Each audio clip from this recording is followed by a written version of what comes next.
Ο Σεμπαστιάν Λεκορνιού.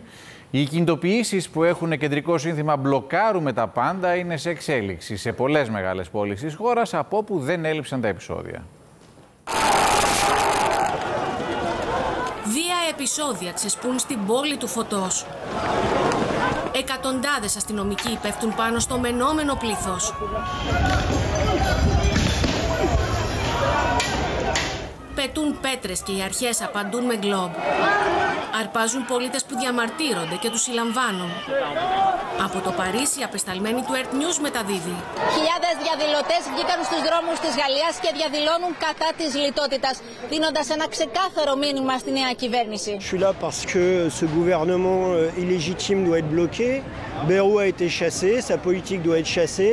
C'est Macron le problème, c'est pas les ministres. Les ministres, c'est un problème. Διαδηλωτές αποκλείουν σταθμούς τρένων, σχολεία, κυβερνητικά κτίρια, αυτοκινητοδρόμους. Συγκρούονται με τις αρχές. Στη βόρεια πλευρά του Παρισιού, εκατοντάδες διαδηλωτές του κινήματος «Μπλοκάρουμε τα πάντα» προσπάθησαν να μπουν εδώ στο σιδηροδρομικό σταθμό και να τον μπλοκάρουν. Η ισχυρή αστυνομική δύναμη τους απέτρεψε. Ένταση και επεισόδια σε Μασσαλία, Λιόν, Τουλούζι, Ρένι και Νάντι. Διαδηλώσεις, συγκρούσεις και χημικά και στο Μομπελιέ.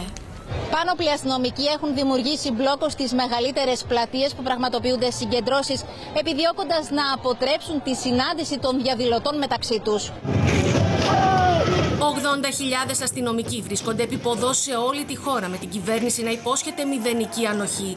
Ενώ οι 100.000 και πλέον διαδηλωτές του κινήματος που αναδύθηκε πρόσφατα μέσα από τα κοινωνικά δίκτυα και υποστηρίζεται από συνδικάτα και τη ριζοσπαστική αριστερά, καλεί σε παράλυση της χώρας.